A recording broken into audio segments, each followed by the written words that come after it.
Welcome to Saturday Morning Classics. We are currently reading The Island by T.M. Wright, and this week we're starting with the second part of the story, which is called Book 2, A Matter of Warmth. So grab a cup of something hot, sit down and relax, and enjoy the story. Chapter 1, January 20th. Mary Burge said to her father as they watched Mitzi Roman drive Walt Roman away from the inn, "He won't sue you, Dad. He's all mouth." Arnaud said, "I am impacted with sympathies vis-a-vis Mr. Walt Roman. I rained on his vacation." Mary looked up at her father and smiled because he was smiling. She said, "Why are you smiling?" "Because that sentence was incredibly no good." She shrugged. "I understood it, Dad, which is all that's important. No one expects you to be the great communicator." Arnaud sighed. They were in his office, standing at one of the tall windows that overlooked the parking lots and tennis courts. He thought the mid-morning sunlight was warm and pleasant through the glass. He said, "I'm glad you're here, Mary." Paused and continued, "I just don't understand why you're here." She answered, "Because I got thrown out of school, Dad." She went to Arnaud's liquor cabinet, opened it, and looked inside. "There's no booze in here." She bent over for a closer look. "Just diet pop." She made a face. "How did you accomplish being thrown from school, Mary?" Arnaud asked. She gave him the kind of coy and charming smile which, in the past, had always put him at ease. "Because I called one of the professors an asshole. Dr. Garansher. He teaches theology."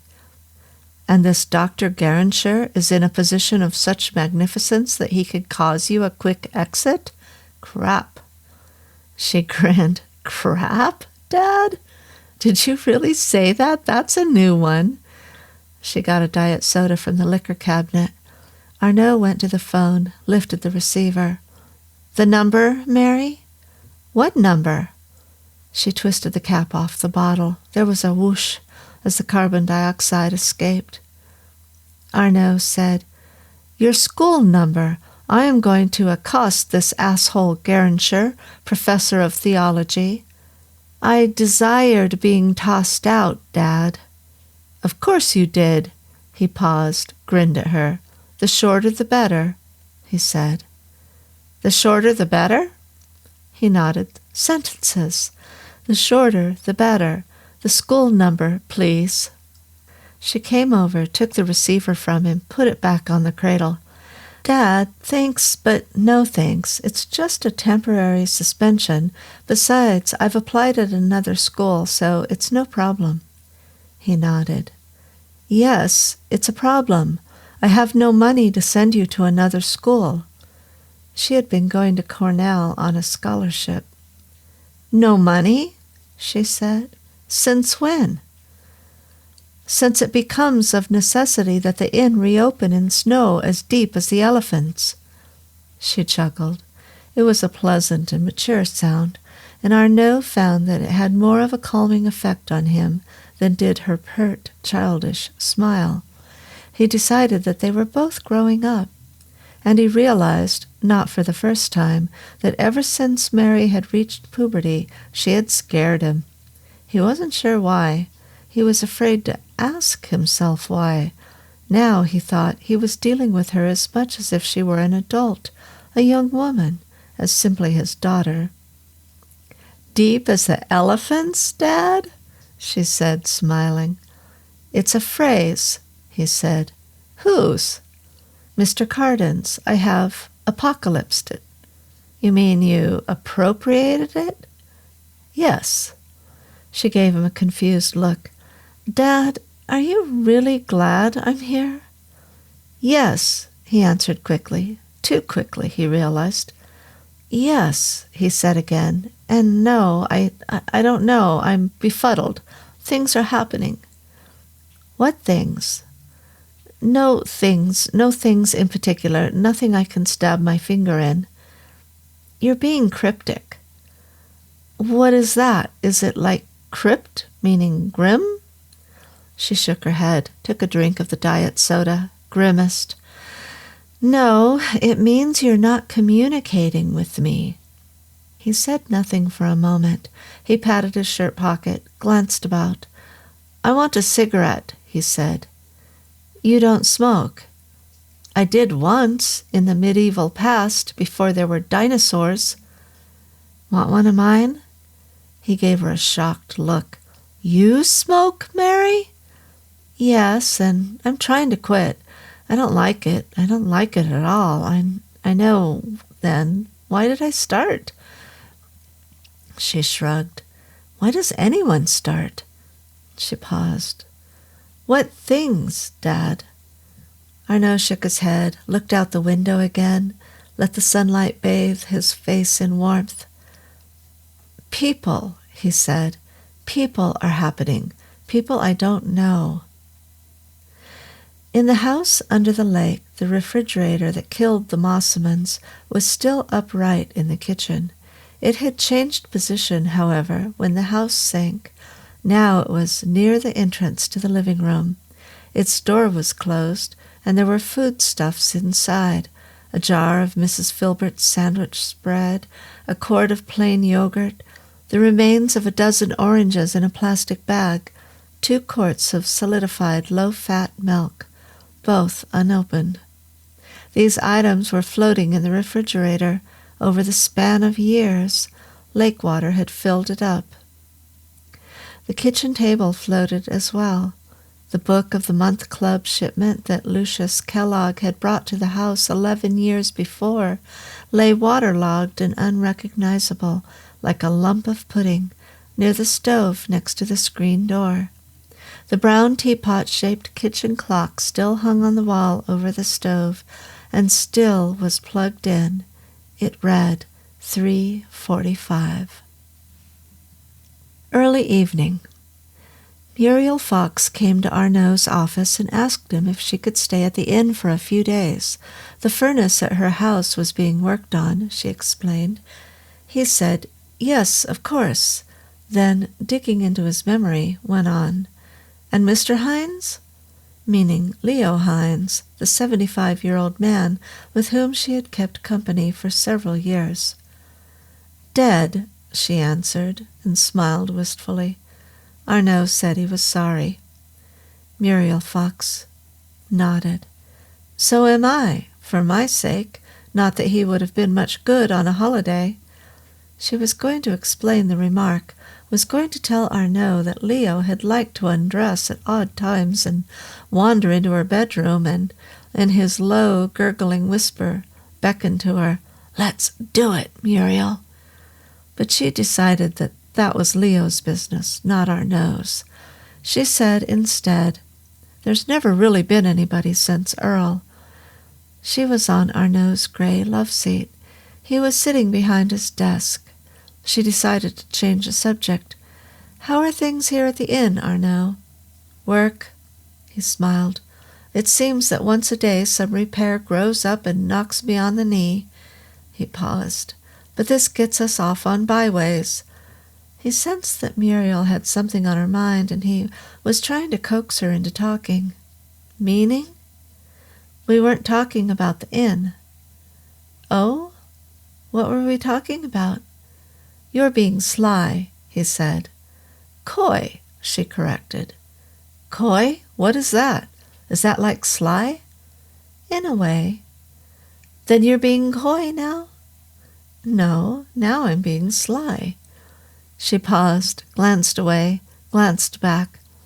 I have lots of memories, Arnaud.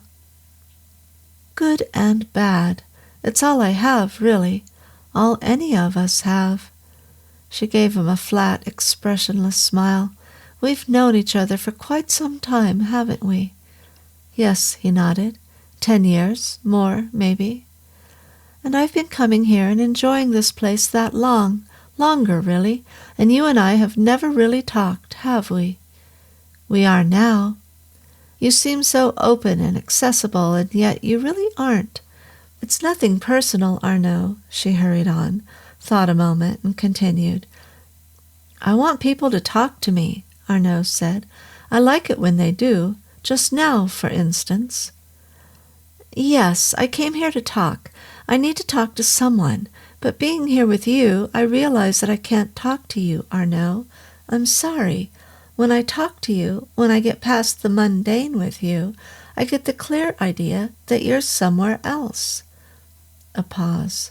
I think you're always somewhere else, with someone else. No, Arnaud protested. You're wrong. Then he thought of Martha. You're very wrong. Yes, perhaps. A pause. At any rate, Arnaud, she stood. Thanks for letting me stay here. I brought my things. I'll pay the going rate. He shook his head. No, please. You are welcome. Needed. We'll talk.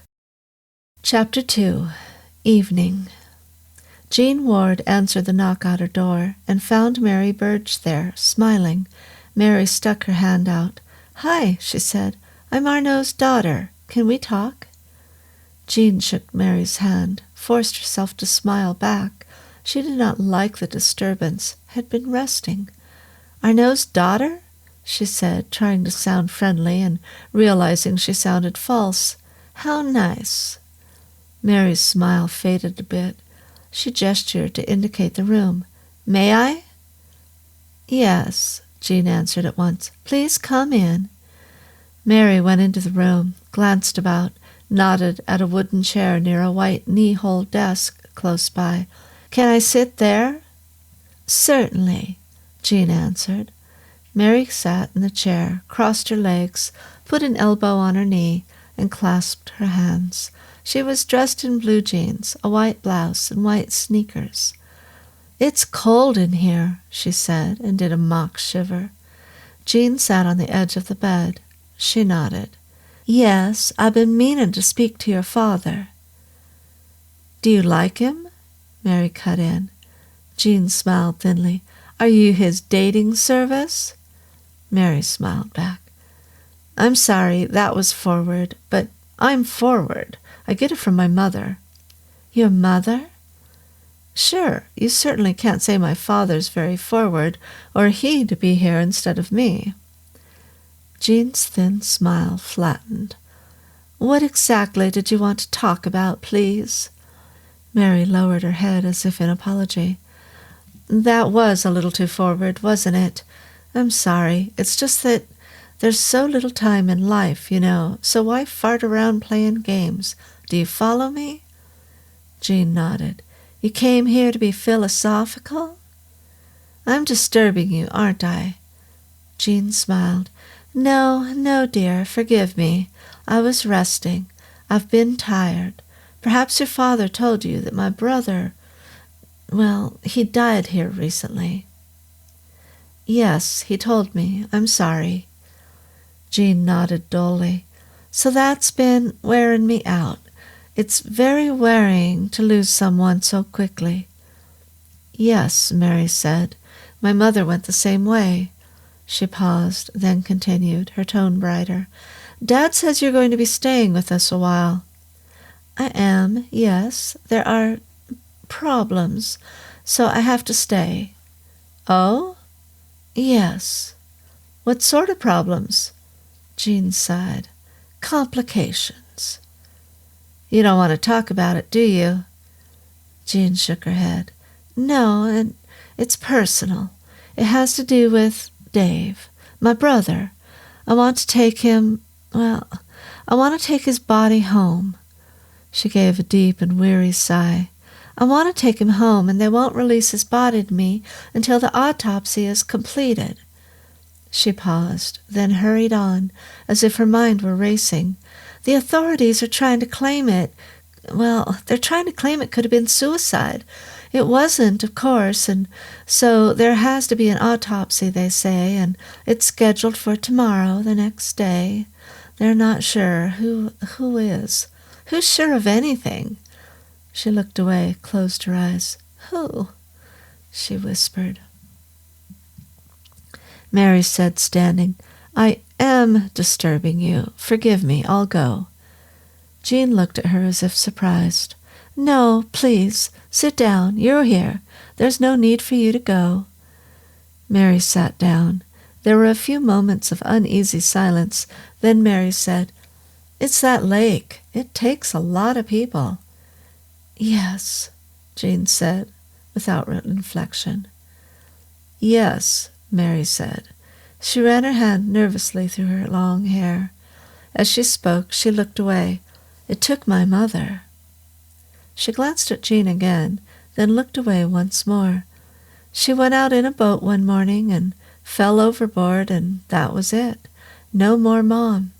I remember she was going to go somewhere later, and she had her suitcase open on the bed when I went to her room afterward." She smiled quiveringly, eyes still averted. "And I remember when they pulled her out of the lake. I could see that she'd painted her fingernails mauve. She had always used red. I remember that the evening before, that they were red. So when I saw them, after they pulled her out, I said to myself, she must have painted her fingernails this morning. She was looking forward to the day, to people noticing. That's strange, isn't it? That's a strange way to think." "It's not strange. We survive. We have to." Mary went on, as if mindless of what Jean had said. "And she didn't know when she painted her fingernails mauve that someone would see them, sure, but that she'd be dead when they did." Jean gave her a studied look. She said, "That's a morbid way to think." Mary shook her head. "No, I don't dwell on it. On my mother's death, I mean. I think about it from time to time, and when I think about it, when I play it out in my memory, I try to see it through everyone's eyes. Hers, I mean my mother's, and my father's, even the people who pulled her out." Jean gave her a confused smile. "I don't understand why you would do that. Wasn't your own sorrow sufficient?" Again Mary shook her head. "No, I was 11 years old, and I was selfish." She thought a moment. "Maybe not selfish. Maybe that's too critical. I was self-serving. Most 11-year-olds have to be, don't you think? And I didn't love her. I had fun with her, of course. We were pals. We went shopping together. We went to movies. She took me to the Philharmonic. And I liked her. I really did." A pause for thought. "What wasn't to like? She was smart and friendly and nice to look at. That's important. I think it's important for a kid to like looking at her parents, and to think that maybe she's as good looking as they are. I think that's important. But I didn't love her." Another brief pause. "But I love her now." "Of course you do." "It's true, Miss Ward." "Call me Jean." "It is true. I love her now. I cherish her. If you think about it, we don't love anyone because of the person they are at the moment we're looking at them, at the moment that they're standing in front of us.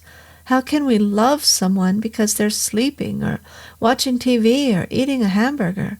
We love them for what they were to us in the past, what they were to us yesterday, how they made us feel last week, for the eggs they cooked for us 5 minutes ago, even though they hate the smell of eggs.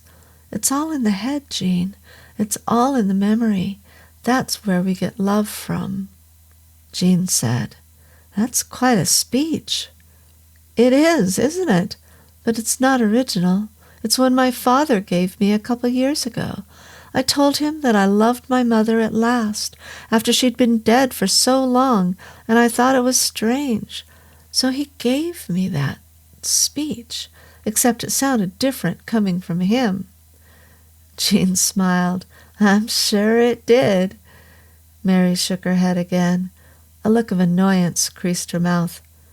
"I don't mean because he louses his words up. I mean it sounded real. It sounded like something that wasn't... Well, I don't know how to explain it. It sounded like something that was true." She furrowed her brow. "And it was true, of course. It wasn't blindingly profound on the face of it. What is? But coming from him, it sounded like, I don't know, like food. It sounded like nourishment. That's his talent, I think. The things he says are like food. They're so real. He's so real. She cocked her head. That's pretty close to father worship, isn't it? She smiled prettily. And maybe that's precisely what it is. Muriel Fox had company. Her room was in the inn's west wing. It faced the beach and looked obliquely out on the cabins lining the lake shore.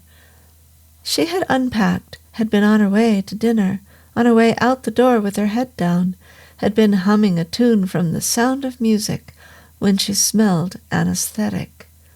She looked up.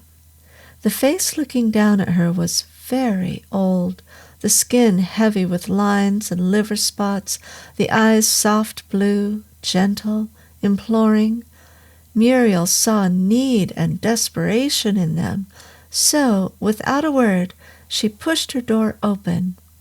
Now she was talking, her eyes rising every few moments to meet the soft blue eyes that were unblinkingly on her.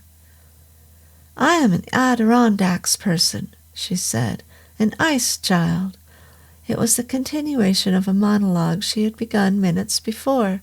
She added, not perhaps the typical Adirondacks person. She was thinking, as she talked, about what she was saying, though this required very little thought. She was a wonderful talker. Words came easily from her, and she was engaging and vivacious as well. Since early adulthood she had realized that people liked to hear her talk, liked to watch her face animate and her eyes sparkle. Encroaching age had done little to dim that sparkle. Indeed, she thought that people saw something special in it from a person like her, as if they were looking into a fountain of eternal youth whose outsides were slowly weathering. And she was thinking about the eyes that were on her. She continued, the typical Adirondacks person is gritty and poor and sincere. I'm not poor. She smiled.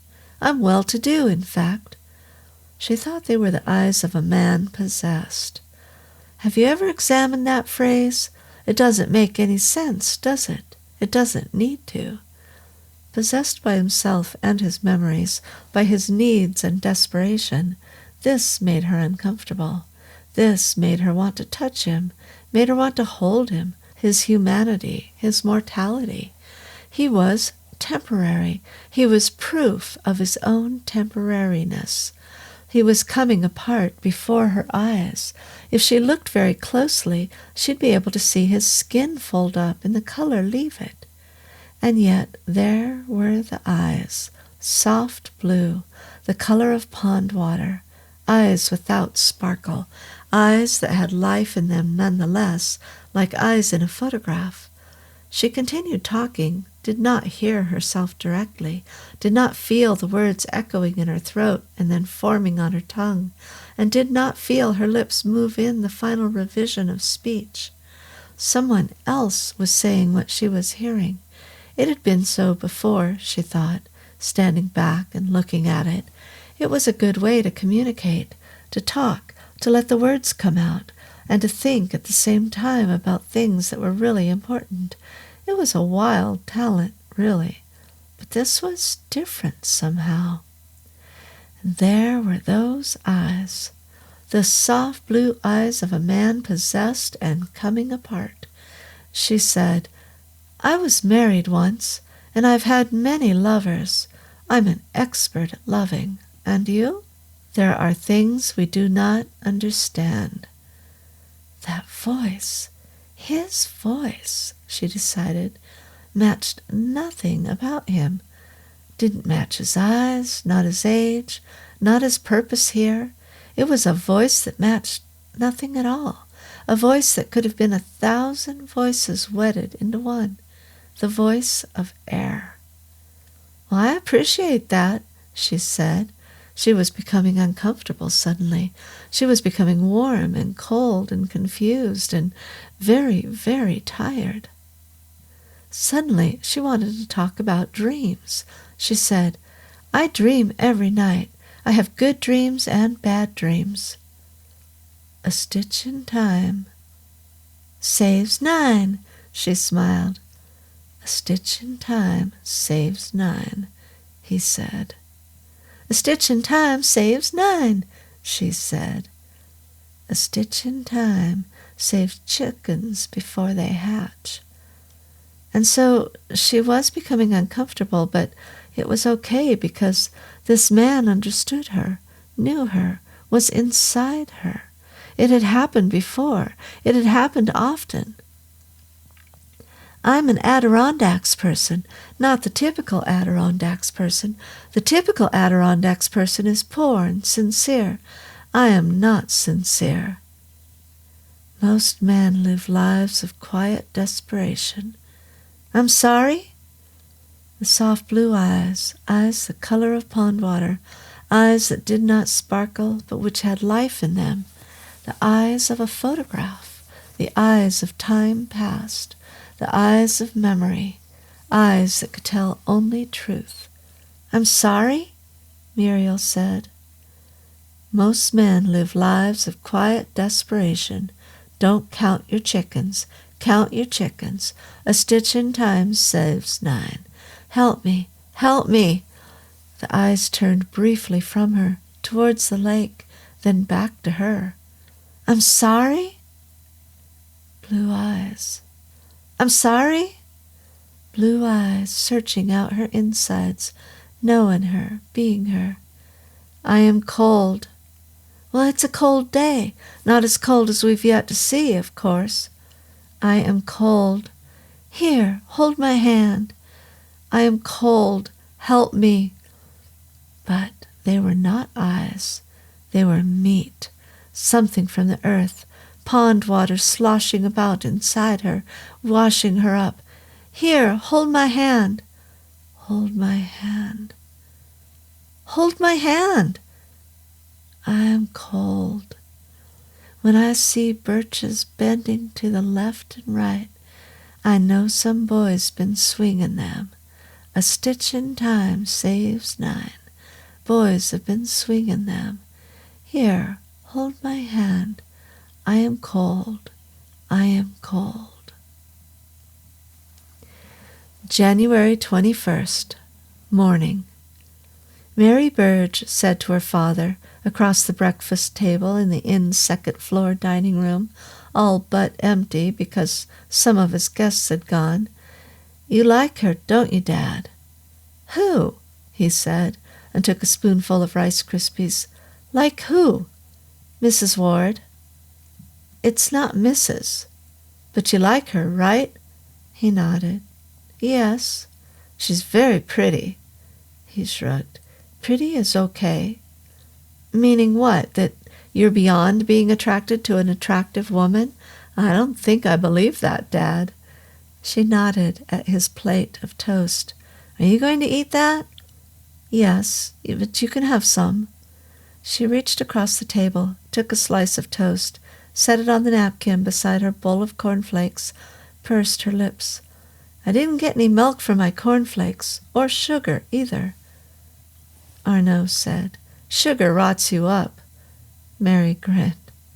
"That was not so precise?" She nodded. "That was very precise. And you're right. Who needs sugar?" She paused, added, "And who needs cornflakes?" She pushed the bowl away.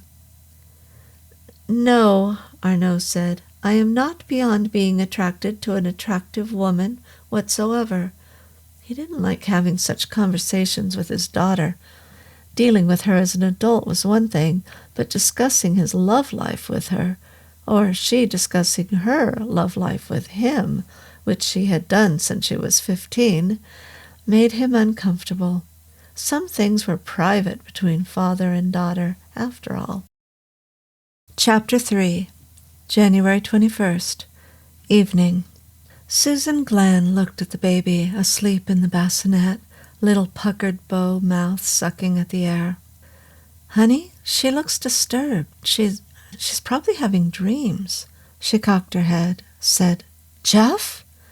Went over to the bassinet, leaned over, put her hand on Samantha's chest, looked back at Jeff, shook her head. "I don't know," she said, "but I don't think she's breathing." She paused, then went on, her voice rising in alarm. "Jeff, I don't think Samantha's breathing." In his office, Arnaud said to Mary, "I'm uncomfortable this winter at the inn, Mary. Last year, 2 men came to be drowned in the lake. One was a man named Meyer, whose wife works here from now and again, and I don't know anything about these men except that they were drowned." He paused. He gazed out the window that overlooked the dark, snow-covered parking lots and tennis courts. He went on, "I don't much love this lake anymore. I have always loved it, even when Martha was killed by it. I did not blame the lake then. I blamed God, and still do. Why not? He could have stopped her death, but he didn't, and so he is no longer on my hit parade." He grinned. "I like that phrase, but it is a grisly use I've made of it." "No," Mary said, "I understand." "I don't," Arnaud said, turning to look at her. "I don't understand this place. I think that something unkind has been brought to it, something unloved or cold." He paused. He looked away again. Tears came to him suddenly. "I can't expostulate why I'm doing this, Mary." A flood of embarrassment pushed through him. "Crying because something has made me see devils." A brief pause, then, "No, not devils. I do not see devils anywhere, but I see something else. I see it in my dreams. I see it in the faces around me. I see it in the air. Something cold and alone." He paused. Mary said, "I feel what you feel here, not as strongly as you, I think." She paused, then, "How do you characterize it?" It was a question she was asking herself, but Arnaud answered, "I feel it like a shrunken suit. It pinches. It makes me feel closed inside myself." "Like claustrophobic, Dad?" "What's that?" "Closed in, like being in a dark closet." "I don't know. Who knows? No, not claustrophobic. Just inside myself. Locked inside myself." There was a knock at the door. It was pushed open. Francis Carden stuck his head into the room. "We've got some trouble, Arnaud," he said. Chapter 4. The house under the lake leaned at a slight downward angle. The front door stood open. Gravity kept it open, just as it kept the screen door in the kitchen closed. The only movements in the house were the movements of Catfish and Bullhead.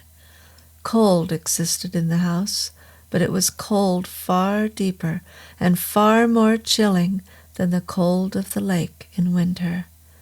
And with that cold, there was desperation, and there was need, the need for warmth. "Your child is going to be fine," Dr. Linden said. "It's just sleep apnea." He leaned over, put a fat pink hand on Samantha's cheek. The child was sleeping and sucking at the air again. "She's 6 months old?" Amy nodded. "Almost 7. Her birthday's in June." She paused. "It's going to happen again, isn't it?" Her tone was casual, almost offhand. Dr. Linden nodded gravely. "Yes, the chances are good that it will happen again, but the chances are also good that when it happens, your daughter will snap out of it herself. Sleep apnea is a common disorder. All of us stop breathing for a moment or two, then our bodies tell us what's going on, and we begin to breathe again." He gave them a wide, reassuring smile. "Your child is fine. She looks very healthy. I don't think you've got anything to worry about unduly. Simply take a few precautions." "There are monitors available," Linden said. "I'm not a pediatrician, so I can't give you the kind of advice you need, but there are monitors available that can alert you if this should happen again. And if it should happen again, simply handling the child should be enough to rouse her, as it was this time." Jeff was not satisfied. He shook his head. Where the hell are we going to get monitors up here? If you're concerned, Lyndon said, my suggestion would be to go home and consult your daughter's pediatrician. Jeff hesitated, clearly on the verge of speech, but uncertain what he wanted to say. Amy said, No, I don't think so. We've been looking forward to staying here. It's a return trip, Doctor. We were here on our honeymoon 5 years ago. She shook her head. No, I think if we simply keep a close watch on her. You've got to be kidding, Jeff cut in. Amy looked annoyed. Why would I be kidding, Jeff? We could set the alarm clock. We could wake up, every hour, every half hour and check her. I think the chances are good that if there were a problem, we'd spot it. Dr. Lyndon said, That would be a terrible burden on both of you. My advice would simply be to leave and seek professional care for your doctor. As I pointed out, I'm a GP, not a pediatrician. Yes, said Jeff Glenn, I think you're right. A pediatrician is the person we should be talking to. We can come back again next year, Amy. Amy shook her head. It's simply not necessary to leave, Jeff. I am perfectly willing to keep an eye on Samantha. This is our daughter's life we're talking about, Jeff snapped. Amy gave him a cold look. Whatever problem she has is without a doubt a problem she'll always have. Are we supposed to restructure our lives around the vague possibility that she's going to stop breathing for a few moments? Listen to yourself, Jeff said. I've never heard you talk like this before. I'm being rational, she came back. One of us has to. Rational? You're putting our daughter's life in jeopardy for the sake of a few weeks' worth of cross-country skiing. Is it really you I'm listening to, Amy? Oh, for God's sake, who do you think it is? You're so damned used to my overreacting to every situation that when I finally keep my cool... Cool is not the word, Amy. It's not the word at all. Dr. Lyndon, embarrassed, backed toward the door. This is a family matter, he explained. Please excuse me. Neither Jeff nor Amy noticed when he left the room. January 22nd. Harry Stans pleaded with Lynette. But Lynette, honey, it's been a long, long time. Don't you think it's been a long time? She scowled at him. Harry had come to Many Pines to ask Lynette to a movie in Old Forge. It was mid-afternoon. The morning's blue sky had given way to a blanket of gray clouds that threatened snow. Lynette was dressed very warmly. She had an axe in hand when Harry spotted her, and she was on her way toward the line of cottages. He nodded at the axe. Where are you going with that? To chop wood, she said. Why you gotta chop wood? For the cabins. People staying in those cabins this time of the year? No, course there aren't. But I gotta keep 'em warm. Harry sighed. Lynette, I thought we was something special. From the sound of it, we ain't nothing in your eyes. She said nothing for a moment, and Harry thought he saw confusion on her face. It vanished. She said, You hear whatever you want to hear, Harry, and you see whatever you want to see, too. I ain't saying nothing about nothing, and anyway, how can I say something about what never was? What never was? I ain't following you one bit. You're about as understandable as rain on a clear day. He waited. Again he saw what he thought was confusion on Lynette's square, handsome face, and again it vanished quickly. She told him, I ain't saying nothing about nothing, like I told you. Now, unless you got a mind to help me, I got to get to chopping some wood so these stupid people don't freeze their asses off tonight.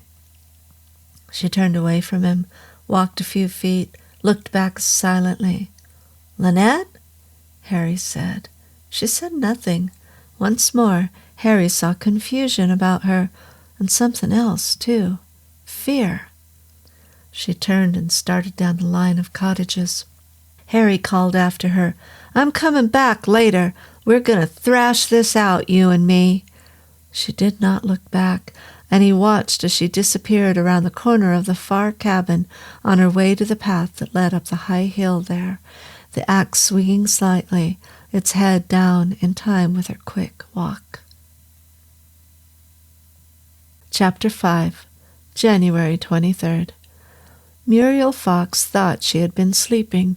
She had no recollection of it, could remember no dreams. She remembered the man who had been with her in the room, who had come there on her first night.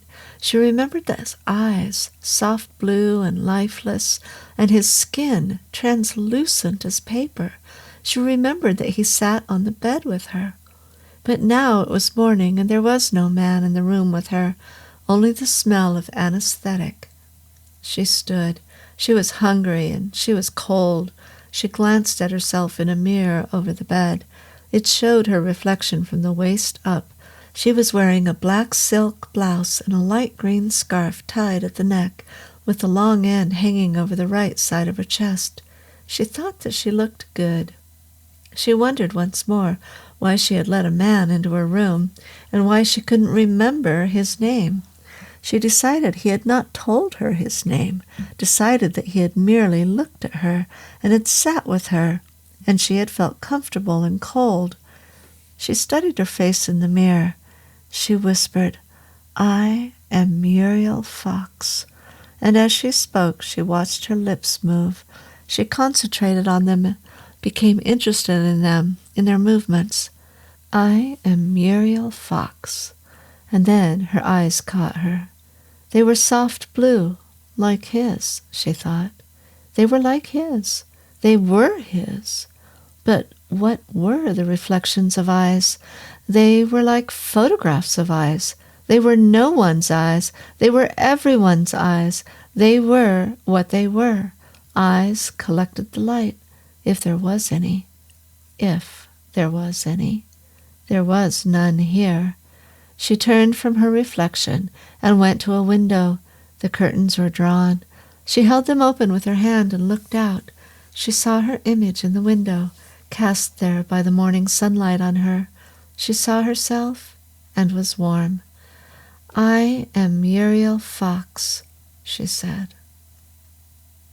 In the house under the lake, more than catfish and bullhead moved. In a second-floor bedroom there was a fluttering of sheets and blankets and a twitching of arms. Foot bones flexed, fingers widened, closed, widened again, curled up so tips touched palms, then relaxed. Sound did not exist in the house.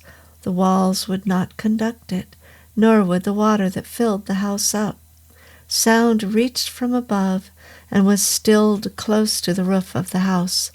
The sound of a seaplane going over, the sound of Canada geese wheeling in to rest near the island, the screeching of cats.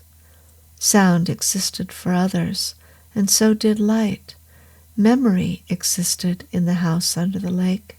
Cold existed there too, and need. On the surface of the lake, a patina of ice formed and broke up, formed and broke up again. At the shoreline near the inn, in the frigid, still shallows, the ice built quickly to finger thickness.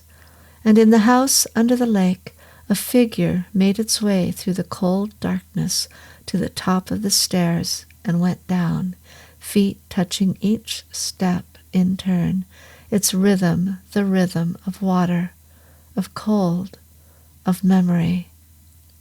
Above, in one of the second-floor bedrooms, sheets fluttered, feet flexed, fingers curled. Well, thank you for listening to this week's episode. A lot of strange stuff going on there on the island. I hope you'll join us next week for another installment. And until then, have a great week, everyone.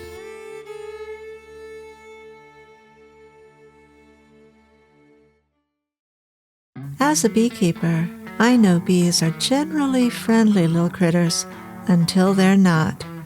No matter how careful you are, sooner or later, You're gonna feel the sting. That's why I keep Bee Itch Stop close by. Made right here in Nevada with all natural ingredients, it soothes the burns, calms the swelling, and takes the itch right out. Safe for all ages and skin types. It works on mosquito bites, wasp stings, spider bites, and even cactus thorns and poison ivy. Whether you're tending hives or just enjoying the great outdoors, don't get caught without Bee Itch Stop. Get yours today.